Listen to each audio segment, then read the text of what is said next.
Hey everybody, T-Man here once more to bring you guys another fucking video, and this is my first video of 2015. Sorry guys for not putting up a lot of videos last couple weeks. It's been crazy with the holidays, my kids have been out of school, but I am back now in 2015 to bring you my opinion on professional wrestling today and shoot you guys some videos. As the title says, this is going to be my review on last night's TNA Impact debut on the Destination America Network. Review of what I think of last night's TNA Impact. First of all, guys, a lot of my videos I'm going to be shooting is going to be a lot of anti-WWE videos. I am so fucking tired of WWE, and that's also going to be one of my next videos I'm going to be shooting out for you guys in the next day or two, is how WWE is so fucking stale. I mean, it is just bad. It's getting to the point where it's unwatchable. But before I start getting on to the rant about that, let's keep it on topic about last night Impact. Let me tell you, wrestling, all the wrestling promotions outside WWE has been so refreshing to watch. And TNA Impact, before it went on its hiatus, I was just showing the best of TNA for the last couple weeks to finish out their contract on Spike. Before that, I mean, they were starting to really, in my opinion, really started to put on some really good shows, and they've been putting on really good shows, in my opinion, since the first time they went to New York and started making all those tapings over there. The product has been really, really good. And so let's get into it. Last night, I thought last night was a really, really good show. I thought it started off a little bit rocky. Show started off with Kurt Angle and MVP doing, actually before that even happened, they had the whole roster meeting, like the heels on one side and the baby faces on the other side, starting getting into a little rumble outside at the parking lot or in front of the building. I thought that was a little cheesy. I don't really like when TNA does that, because TNA doesn't have the production value and everything as WWE, and I think they should keep those little stunts and shenanigans to a minimum, because they don't need that. First of all, I mean, they don't need to really go outside the box with little crazy shit like that when you don't have the production. I mean, their in-ring product and what they do is very, very well. And so let's get into it. After that little rumble between everybody, Kurt Angle kind of comes out, or during the rumble, he comes out and tells everybody that all the champions are going to be defending their titles. And then MVP comes out, they shoot a little promo, and Kurt Angle announces that he's no longer the wrestling operator or whatever, director of wrestling operations or whatever his title, GM role was. Announced that he's now a full-time wrestler, and him and MVP are going to wrestle right now in a street fight. I thought that was a really good match. Great having Kurt Angle back in-ring wrestling. Big loss, in my opinion, for WWE. I made a video. If you guys haven't seen that, you could click on some of my older videos and see how I said that WWE dropped the ball not signing Kurt Angle, and he does, because the guy still fucking has it, guys. Kurt Angle still has it. MVP, wow. It just shows you, WWE doesn't have the magic with everything, because, I mean, with MVP, here's another guy that WWE didn't really utilize too much. They more pressed the storyline, him being like his name says, MVP, giving him a little sports gimmick and basketball shit and this little cheesy gimmick that didn't really work. He still has the MVP name and gimmick, but he's so good on the mic, and he's a really good wrestler, and I kind of like what they're doing with his little faction and stuff. Really good match. He lost that match, and I'm not going to break down every single segment of TNA. I'm just gonna usually I have notes. I don't have notes in front of me, so I'm just shooting on top of my head here. But this was a really good night. A lot of great matches, and I just will run right into the main event, because I really enjoyed the main event between Bobby Roode, the champion, the TNA champion, against Bobby Lashley. First of all, I mean, of course, I thought the storytelling was really good. And, these days in wrestling, it's really hard to be shocked and be surprised. And I'll have to admit, maybe you guys saw it coming, but I'm a man enough to admit I did not see last night coming in the storyline a little bit. Like, I was a little bit surprised, and it's so nice to be surprised. And I'll tell you exactly what I'm talking about. If you guys did not see this, was between the match between Bobby Roode and Lashley.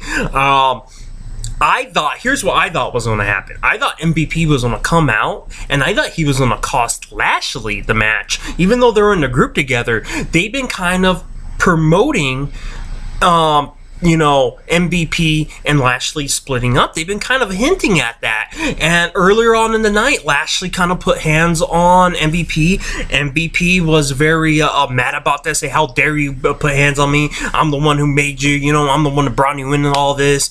And him and Kenny King were all shooting kind of a promo on Bobby Lashley. So I thought they were going to have it with Lashley, and I thought they were going to cost him the title. That didn't happen. What landed up happening was MVP and Kenny King came outside, and then two masked guys were also with Kenny King and MVP. Turned out to be Samoa Joe and what's his name? Low-Key.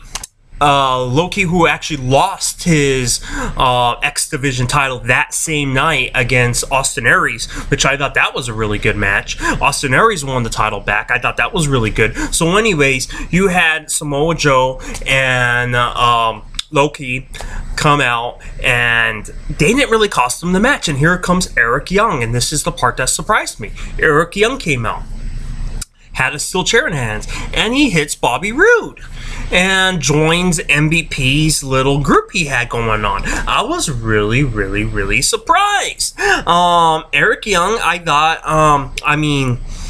in my opinion, he's always been kind of a Daniel Bryan ripoff. Just lately, they've been building him as that, or maybe Daniel Bryan ripoff of EY. But either way, Eric Young has always been a great wrestler, great babyface, really good babyface. I was really surprised on that move that they turned him heel and had him betray Bobby Roode, because right now your babyfaces there's really not a whole lot of babyfaces right now.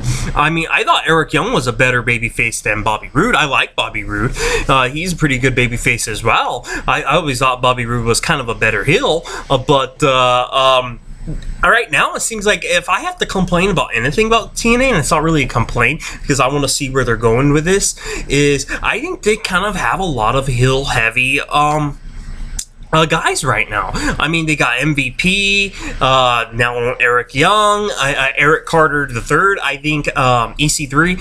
I really like Eric Carter III. I think he's going to be doing some really big things. I think 2015 is going to be the year of Eric Carter, but they kind of got to get him away from this storyline right now with what's his name, Rockstar Spud. They kind of got to go away from that. He could do bigger things than that. But if you want to hear my predictions of where I think the storyline's going with Lashley, Roode, Eric Young, MVP, where I think it's going right now is I think we're still going to see that split up between Lashley and MVP. I think that is definitely in the cards. I think that's definitely where they're going with this, and maybe they're deciding on maybe eventually turning Bobby Lashley babyface. I wonder if they're going to do that, because you guys hinted at the tension between MVP and Bobby Lashley. So I'm wondering if that's where they're going to go with that. Maybe MVP's going to say, "Hey, I got a lot more guys on my group now. Bobby Lashley, we don't need you now. I got Eric Young. Now I got Samoa Joe. Now I got Low-Key." Maybe he's not going to care if he has Lashley. It's very interesting. Like I said, it's really hard to be surprised in pro wrestling these days, especially when you watched it for about 25 years like I have.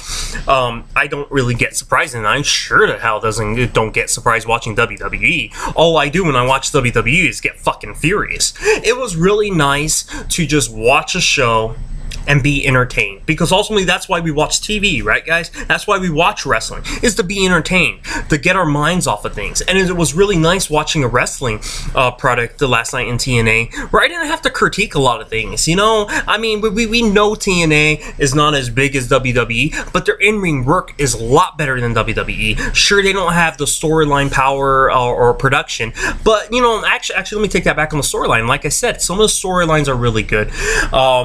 You could do real good storylines without production costs. That's really easy to do, you know, and they just have to keep the backstage soap opera scenes to a minimum, keep it more mic on mic with microphone skill when it comes down to building a rivalry and building storylines, like they're doing with Lashley and all this other stuff. And the little backstage promos they do, that's fine. Keep them short, keep them sweet, send a message across. And I really like where TNA is going, and like I said, it's really refreshing. And I'm also going to be shooting a video, guys, on my review of New Japan's Wrestle Kingdom that took place this past weekend.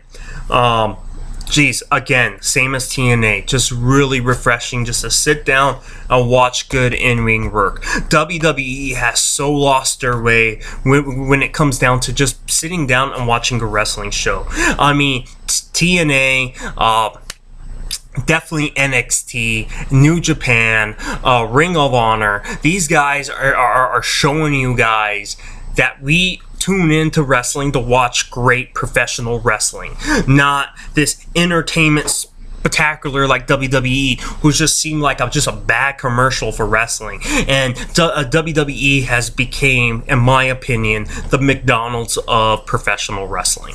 But I'm gonna stop there. I'm gonna do many rants on WWE for you guys to hear. I'm gonna be shooting a lot more TNA videos now that they're back and starting to shoot new programming again. They have an event coming up pretty soon, a one night only kind of pay-per-view type deal. I'm gonna be getting in a lot of that, doing some wrestling reviews on different wrestlers in TNA. Maybe do another one regarding the knockouts and other stuff regarding TNA. Another Kurt Angle video, maybe I'll do those. I have a lot of videos I'm having planned. Going to do a lot more NXT, and because it's time for me to shoot these videos with the guys that really deserve me talking about, is the great wrestlers of New Japan, TNA, Ring of Honor, NXT. Even though NXT is with the WWE umbrella, WWE, I'm up to here with. So anyways, guys, hope you liked this video. Sorry if I was lacking a little bit in this one. This is my first video back in a couple weeks. I'm looking forward to bringing you a lot more videos. So until the next one, I'll see you guys later. Have a good one, guys.